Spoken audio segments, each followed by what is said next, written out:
Aloha. So I'm Momi, and I am founder of Girl with Grit and Grace, and also Rise and Thrive Publishing.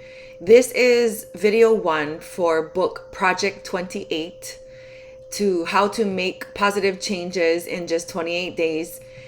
Now, each and every workbook that we create at Rise and Thrive will have an accompanying video, and most likely each video will be one page. And the purpose is to support you and to get the most out of the workbook. And so I'm going to share the purpose of each page and the mindset and the thoughts and just everything that we put into it so that you get, like I said, the best out of the book that you purchased. Now, if you're watching this video and you haven't purchased Project 28, I would highly suggest that you do. It just makes it easier to follow along. And not only that, once you've gone through all of the 28 steps, you want to have an artifact of your work. And so you might not keep it and carry it with you every day, but you'll want to put it on your bookshelf, and every time you're needing like a pick me up, you can go back and look at the work that you put in, and just be glad and thankful, and just give yourself a pat on the back that you are taking your life, like you're putting your life in your hands and you're directing your path. You're making your choices. You're not just letting life happen to you. So, this is the introduction page. I'm just going to read it real quick. Ever feel as though your life was missing something? Do you feel sometimes that life is like the experience of excitedly ripping open a huge, beautifully wrapped box that you realize is just empty? Ever feel like all you're trying to do is survive to the end, like the promises of a good life is just one big fat lie? If so, then Project 28 is for you. Now, I spent decades trying to fill an indescribable void. I wanted to do something big. I wanted to be a contribution to the ones I love, but it just never quite worked out like I wanted. I'd get on a good path and then get derailed. Sometimes I was the one doing the derailing. I knew what I was doing, but it was as though an imposter was inside of my body and had control over the real me. So this is pretty much my story. I wavered back and forth and up and down like on a seesaw, and for long periods of time I get frustrated with the pursuit of happiness that I just give up. Then something would rejuvenate me and I get inspired to start again, only to end up in the same spot. After all of the self-help activities, the counseling and searching for answers, I realized that the only answers for me had to come from me. And so I became the answer. And when I did, I realized that, I am destined to do great and big things. And this book is one of those great and big things. And I'm actually really proud of it. And I believe that this book has so much value for you, and it came from my heart and from the mentors who inspired me. One of which being my mom. She helped me create this book. And then Project 28 is just us, right? Sharing all of these years of experience and practice with you. Now, in this book, you'll find 28 short days of simple, insightful activities that'll guide your heart, thoughts, and actions into the right direction, because the purpose of this book is so that you have your best life. Okay, so we are going to head into the first practice. Okay, the first habit, and that is embrace a higher power. And you'll see that right here. Okay, so embrace your higher power is the very first habit in the 28 habits. Okay, so what I want you to do is I want you to just think about these incredible facts as evidence of a higher power. Okay, so I created just these miscellaneous facts that we can look at, right, in the world, and it's not debatable. And when you look at them, you're like, oh my gosh, like I'm not the center of this world, right? It's not me. It's something else. It's something way bigger than me. So the first is just Earth is just the right distance from the sun so we can safely inhabit the Earth. Like if it were just a mile closer, we would not be able to safely inhabit the Earth. That's pretty incredible in and of itself. The second, right here, we have all the natural elements, the plants and animals that we need to survive. Now, not every planet has everything that they need to survive. just think, just go outside, and like I go outside in my yard and I'm like, oh my gosh, I have fruits, I have vegetables, I have I have shade, I have sun, right? I have access to animals that can nourish me, right? Or if I'm not, an animal eater, right? I have plants that can nourish me. And that's pretty amazing. Number 4, right? The first bullet. Human beings are Homo sapiens and are remarkably similar, but yet they're also vastly differentiated in size, shape, skin color, eye color, hair, distance. Even the distance from the eyes they're like very similar. There's a template, but we're just so different. Okay, the nose, the ears, our capacity to learn, the amount of weight that we can lift up, right? Our tenacity. It just keeps going on and on and on. There are, millions and millions and millions and billions really of people on earth at any one given point in time. And we're all different. Even twins are different. And so that's amazing, right? That's evidence of a higher power. The next bullet. Our body is made up of around 50 to 70% water. Now, water has a high specific heat, which prevents our bodies from overheating in seconds, right? So that in and of itself shows you that we are protected. There's a higher power who designed us. Something designed us so great that we protect ourselves. That's amazing. And then even if you just look at the enigmatic anomaly, I wrote this word because I love this word, but it's so hard to say. The enigmatic anomaly of deja vu. Even the whole idea that we can be in a place and it be so familiar that we feel like we've been there before, right? It's that small little thing. It's evidence that something else is working bigger in our lives. Okay, so now, if we can all we can all sort of embrace these facts, right? If we can agree, then we know that there is an existence of a greater power, greater than us. And if you can believe that, then that power must be omniscient, all-knowing, omnipresent, all-present, and omnipotent. And that's all-powerful. And all of that for you.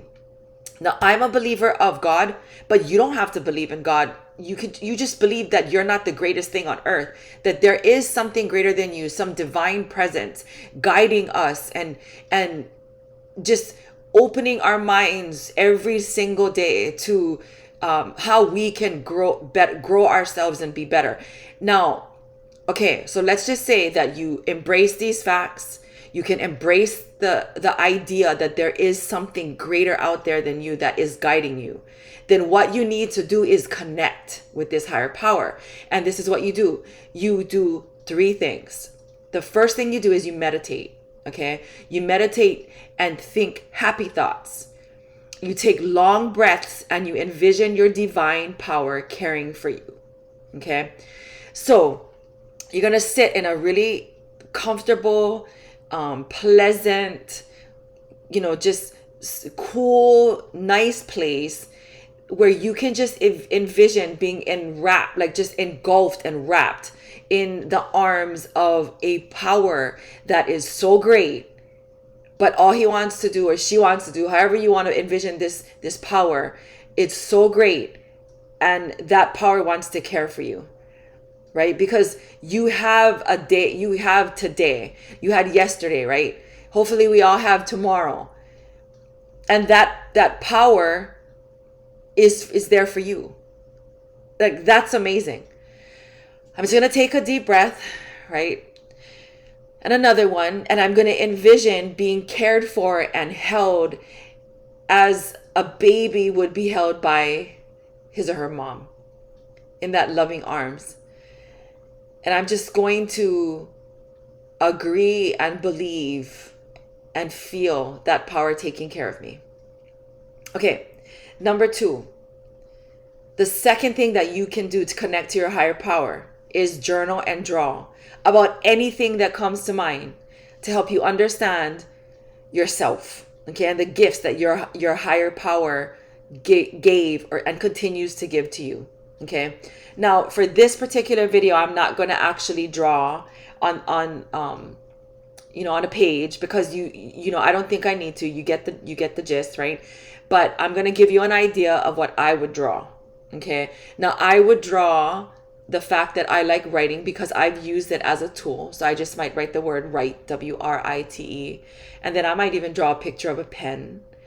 I'm going to draw a heart and maybe two arrows, or sort of, I don't know, if maybe rubber bands kind of connecting it, right? Because my heart can expand, right? And I love my husband and children and grandchildren and mom and sisters and brothers and nieces and nephews and aunts and uncles and grandparents. And I those are gifts to me, right? The people at work, my experiences at work. I work as in education, and I am gifted by the students that I'm around. I'm not in the classroom, I'm not a teacher, but I support teachers, and so I work with all kinds of different people, and they teach me every single day. I am healthy. I'm 49 years old, soon to be 50, but I'm healthy. I am, I'm okay looking, and I'm very glad. So that's something that I would journal. Okay, I'm glad that I actually even have this space that I'm working from, because I am looking outside to my left, and I can see green grass and tall palm trees. And if I turn 180 degrees and I stand up a little bit, I can see my little garden, and I've got basil and tomatoes and roses and papaya and eggplant and cilantro. I love cilantro, and they're all growing and they're all thriving, and I'm so appreciative. I have a neighbor next door that gives me mango, and he gave me a slab of ahi, or fish, right? And then his wife is so sweet. And then my neighbor across the street gave me lau lau, and it's just, I'm just, you can just go on and on and on and on. And so do that. Okay. Connect with your higher power. And then 3, believe, right? Believe, hold on to that belief, and remind yourself as many times as you can that you are loved, you have a purpose, you matter, and that a higher power is looking out for you. So my stepfather, and now my husband, or stepfather, not my stepfather, my father-in-law, and now my husband, they used to say, right, look, if you don't believe in God, and I'm not saying to believe in God, but I'm saying believe in a higher power, right? But for me, if they would say that they would tell, non-believers, like, hey, maybe just look into this, because let's just say I'm right and there is a God. When we go to when we die and we go to heaven, I win because I chose to believe. What's the harm in choosing to believe that someone out there, a divine power, this powerful creature, is out there looking out for you? Like, what's so wrong, and what's so hard, and what's so detrimental at believing that something out there so powerful is in your corner, right? And so if I believe in God, I win, right? But if you don't believe in God, right, like you lose, right? But so wouldn't it be sort of safer to try to believe in that higher power, right? Because it's a big loss if you don't. And I know I'm not saying it the right way, but I'm pretty sure you get what I'm saying. What's the harm in just believing that something is out there looking out for you? And I would say that if that is a struggle for you, then that's something you really need to look at, because if you're just expecting the worst, there's so many laws in the universe, like universal laws, that will deliver you the worst, that say that if you're expecting that, you're just bringing that to you. And so believe, right? I remind myself too that, it's my job to believe in my best days. If today is not my absolute 150% best day, then tomorrow it's going to be it, right? And then if tomorrow's not, then the next day is going to be it. There is such a power in believing, and you miss out so much in not believing. So Again, 3 things: meditate, think happy thoughts, envision your divine power, journal and draw about anything that comes to mind that are your gifts and anything that you're thankful for. And then 3, believe and remind yourself that, and say, I am loved, I have a purpose, I matter, and a higher power looks out for me. Thank you so much for joining me in today's session in Project 28, the first habit, embrace a higher power. If you have any questions or have anything you want to share, if you embraced your higher power and something came to mind and you want to share it and you want to empower someone else and you want to create community and have this place be, a place where you might help another person, right? Then go ahead and leave it in the comments, please. And to your best days. Thank you so much again. Aloha.